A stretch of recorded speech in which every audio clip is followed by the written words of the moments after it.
What's up, guys? I'm Andrew Fultz. In this video, I'm going to be talking about how to find your purpose as a creative person. Now, this is not a video about motivation or trying to inspire you guys. I just want to share this really simple series of steps that I personally took to go from feeling like I had all of these passions and not knowing what to do with them and moving like a millimeter in a million directions to having a really clear focus and having a singular direction that I could move forward on. So that's what I want to help you guys with today. And without further ado, let me present the life blueprint. So all you're going to need to do this is a couple pieces of blank paper and then some time, maybe 1 to 2 hours of completely distraction-free time in a space where no one's going to be bothering you, you don't have your phone on or anything like that. And the reason that this is really important is because if you try to do this huge thinking about your future and what you want your purpose to be while you're surrounded by distractions and social media and people bothering you, coworkers, whatever, you're just going to go in circles and come back to the exact same spot that you started in, which is not what we want. We want to keep moving forward. So one mistake that a lot of people make when they're trying to think about their future or their purpose is that they try to predict 5 years or 10 years down the road what's going to make them happy, and then they set these massive goals based on that. The problem with that approach is that you're not a psychic. You can't really predict what's going to make you happy. And when you try to, what you end up with is just absorbing all of these things that society has told you that are going to make you happy. So like maybe that fancy car, the big house, the perfect job, all this stuff.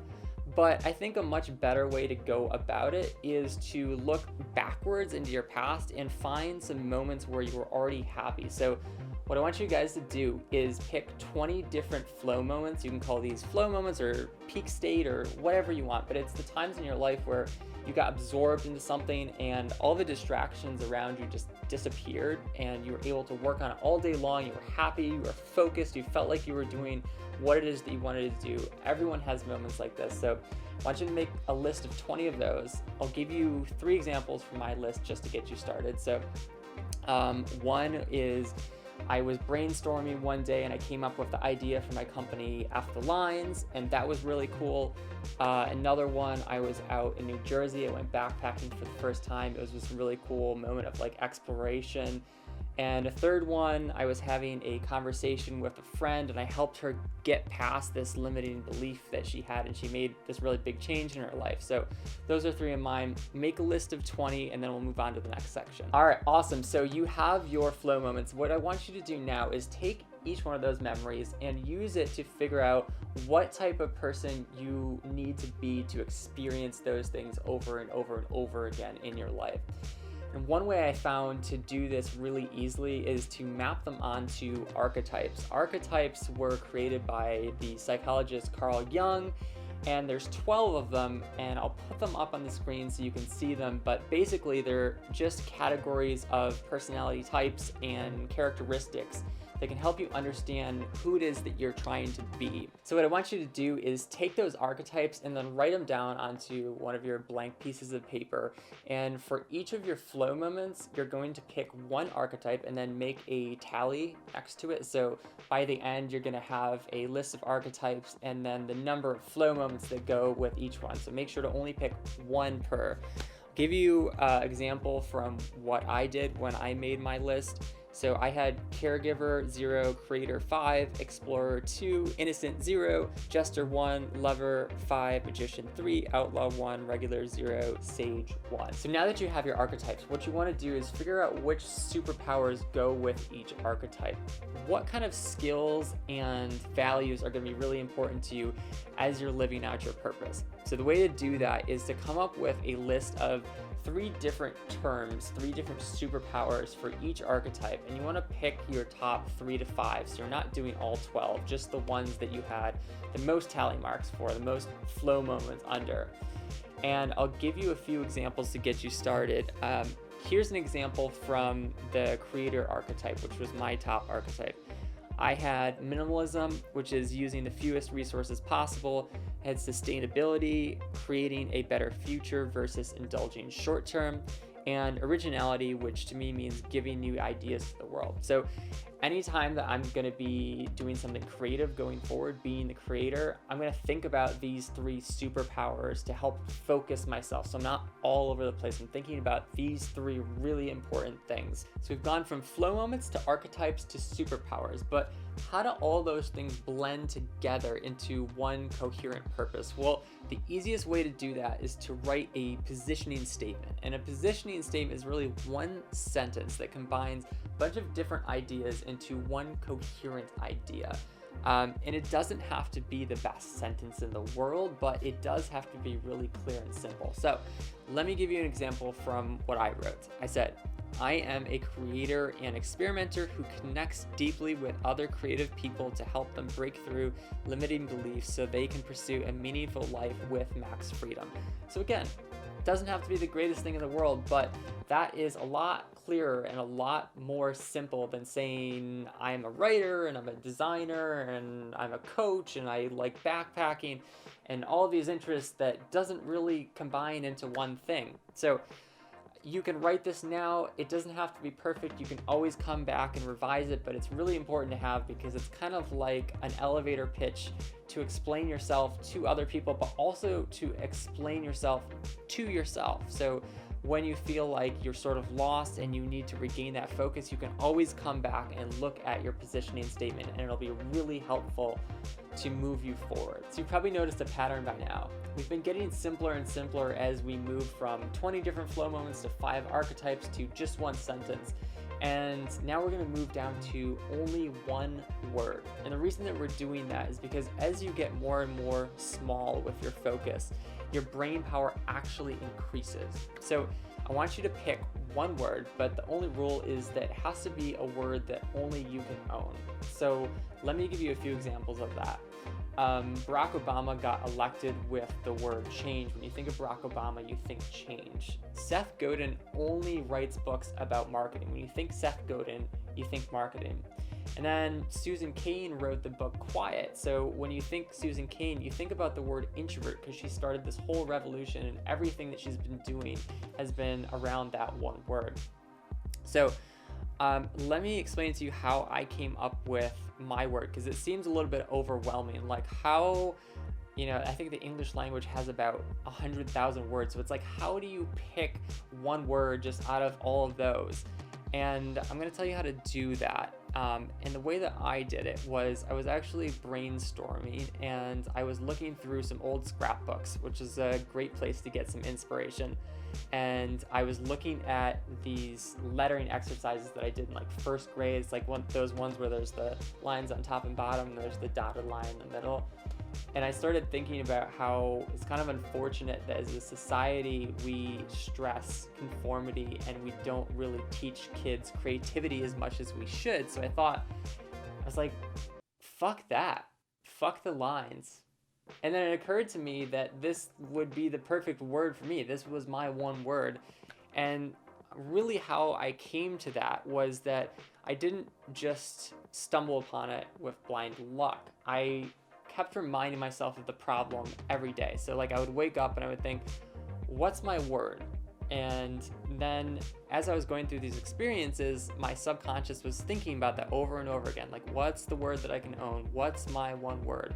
So when I finally saw something that reminded me of what that word was, it just popped into my brain. But it was because I kept reminding myself. And the way to figure out if the word that you come up with is the right word is that it should feel like a really busy intersection. So I have the word lines, and I'm someone who always wanted to be a writer from the time I was a little kid. I also, like I said before, I really have fun talking to people and helping them break past the lines that are holding them back. So I felt like all of these things were intersecting. It felt like almost a coincidence, even though it's not. It's just connections that you've been making for a long time in your life, but it feels like a word that's kind of been waiting for you. So that's a really good sign that you found the right one. But let me just say, don't stress about this right now because you may not find the perfect word in just an hour of brainstorming. Keep reminding yourself about it. You can keep coming back to it. Update it if you come up with a better one. Just don't stress about it. you'll get there eventually if you just keep reminding yourself. All right, so we've done a lot of hard work, and now it's time to move on to the fun stuff. And this is where a lot of people would actually start when they're visualizing their future or trying to figure out what their purpose is. But the cool thing about all the hard work that we already did is that we have this evidence and this clear process that's taken us from the moments that we know make us happy, and then what those moments mean, who we are, what kind of skills we're going to need to have. And so now that we're actually visualizing the details of our future, it's going to make it a lot easier, and we can be a lot more confident that we found the right path to be on. So what I want you to do is set the scene first. So write a few sentences in present tense about where you want to be in 3 years. The time frame might be a little bit different, but let's start out with 3 years because that feels like a good amount of time. It's not too short, it's not too far out into the future. And once you've done that, I want you to repeat the process for some different segments of time. So I want you to visualize what your life's going to be like on a daily basis, on a weekly basis, on a monthly basis. So if you get stuck, it can be really helpful to use the 5 W's from journalism. So just think about who, what, where, why, and when. So with your scene, I'll give you a few points from what I wrote just to get you started. Here's where I want to be in 3 years. So remember, it should be in the present tense. I am living in a house in the woods where I can hike and trail run on a daily basis. I'm still pretty close to the city. I have a fireplace for lazy Sundays, super important. I'm coaching freelancers and creatives through After Lines. I'm making $100,000 a year. I have a relationship, but we both like to do some exploring solo, so we have that freedom as well. And I have a workshop where I'm making some sweet, super modern furniture for the house. So we've talked about your purpose and your ideal life, and now we want to shift into figuring out how we're actually going to make those goals happen. So the best question is to ask yourself, what type of person do I have to be to achieve my goals? And furthermore, what kind of skills do I have to have? What kind of mindset changes do I need to make? So I want you to pick 3 different aspects of your ideal life, 3 of the most important ones, and then for each, you're gonna write a little mini paragraph about what kind of person you have to become, what kind of skills and mindset changes you have to make to achieve those goals. So I'm gonna give you guys an example of one of my priorities, and that's F the lines. I have to become an expert in the things that I'm going to be coaching. So for me, that's creativity and starting freedom businesses. And to do that, I'm going to have to work on a few things. So I'm going to have to go to a lot more networking events just to meet people, get myself out there. I'm going to have to grow my meetup. I'd like to grow it to 1,000 members. So I have a lot of people coming in, sharing their insights that I can share my insights with, and creating a community. I want to become a confident public speaker because I think that's really important. I want to write a book on creativity and business so I can share a lot of these types of insights that way, make it really accessible for people. And then I also want to start an online course based on a lot of the stuff that I'm teaching here. So I think some of those things are more achievable goals to help me get to that $100,000 mark. Which is not really a goal of mine, but just really an amount of money that I think can help me achieve some of the things that I've set out to achieve. So congratulations, because that was a ton of work. You took a huge step forward today in terms of finding your focus and finding that really clear path to move you forward on. Now, it's really important to keep in mind that you want to store your life blueprint somewhere safe. So whether you're just putting it in a file cabinet or storing it online somewhere, just make sure that you can access it really easily, you know where it is, and also it's important to keep coming back to it because you might want to update it. In terms of next steps, there are 2 things that are really important. So one, if you want to start working on these big types of goals, you need to free up a lot of space, time, and energy and money in your life to be able to work on them. Because if you have no time or no focus or no money to invest in your ideas, in your future, you're not going to go anywhere. You're just going to spin your wheels. So that's one.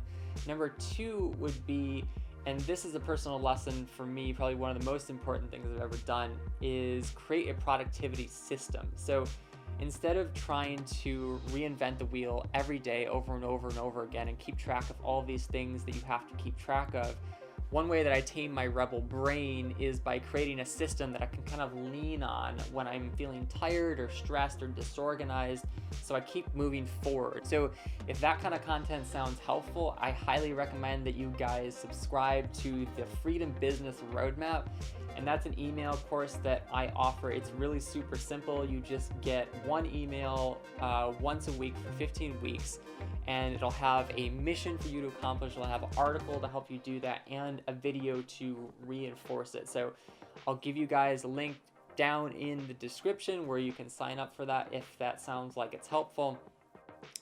Also, I'm really interested to see where you landed on your archetypes. So drop a comment below and let me know what your top 3 archetypes were. And also, if this video was helpful to you guys, please share it with your creative friends, family, and coworkers, because they might find it helpful too. And until then, I'll catch you next time.